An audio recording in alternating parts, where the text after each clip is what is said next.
Kalau di luar orang debate, kenapa panggil Trump? Bukankah Trump sokong Israel? Bukankah Israel sedang ranapkan bumi Gaza? Okay. Jadi kenapa mesti Trump dijemput?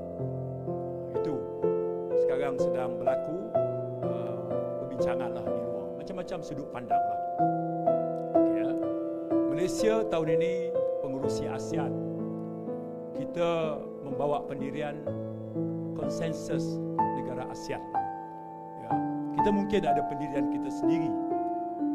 Sekarang kita jadi pengurusi ASEAN. Ya. Perdana Menteri pun dah jelaskan. Ya. Kalau dari sudut, tengok dulu dari perspektif Qur'aniyah. Ada tak kegesaan atau perintah untuk engage dengan pemimpin yang sifatnya itu orang tak sukalah, ya, macam ada tak dalil? Tengok balik. Ustaz Zaidi boleh betul saya. Ada. Okey. Siapa pemimpin yang paling kejam satu ketika dalam sejarah manusia?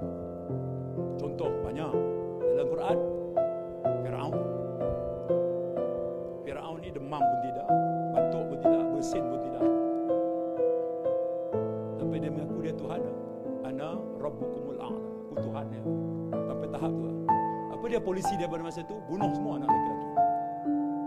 Bunuh. Ya, maknanya kejam, zalim, hebatlah.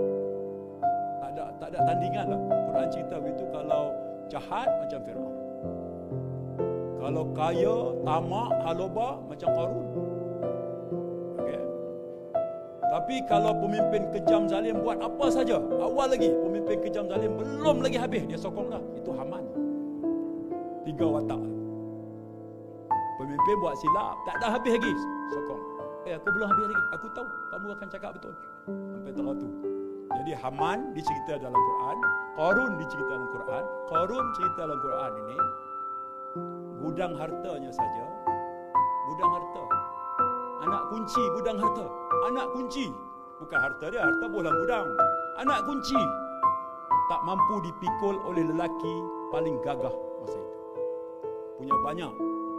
Okey, dengan dokongan Qarun, dengan dokongan Haman, Firaun tak jatuh, punya jahat. Tapi apa Tuhan suruh? Idhaba ila Firaun. Pergilah kamu wahai Musa menghadap Firaun, berjumpa Firaun. Idhaba ila Firaun innahu tagha. Sesungguhnya dia telah melampaui batas. Nah, ayat seterusnya adalah berhujahlah kamu dengan Firaun dengan bahasa lemah lembut. Ini siapa kata? Bukan Saifuddin kata. Bukan pengurusi badak kata, bukan. Ini Quran sebut, idhabi ila Firaun innahu tagha. Berhujahlah kamu, engage dengan Firaun. Dia telah melampaui batas. Dan masa kamu jumpa Firaun, gunakan bahasa yang baik. Duduk gitu.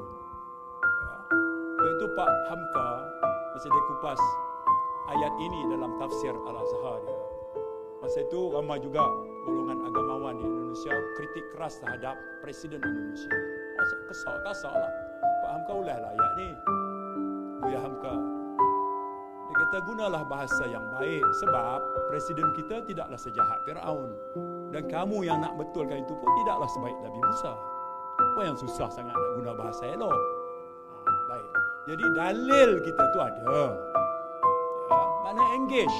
Kalau kita engage, kita boleh cakap terus berdepan. Dia duduk depan kita. Sebut dengan dia. Ya, kita kata kita mengutuk serangan ganas. Kita kutuk dasar yang menyokong ya, Israel dan sebagainya. Kita boleh sebut dengan tenang. Dia ada depan. Di sana pun ada hadis, jihad yang paling besar ialah berkata benar di hadapan orang jahat, pemerintah yang jahat. Berkata benar. Tiba-tiba engage pemerintah yang jahat dikatakan sebagai kita bersahabat dengan syaitan. Tak kenal. Nak engage macam mana? Nak cakap macam mana kalau tak boleh berdepan dengan dia? Jadi tajuknya kepengurusan ASEAN. Ramai pemimpin dunia datang. Tapi yang menjadi polemik kerana datang seorang yang namanya Trump. Tak ada siapa pun setuju dengan Trump.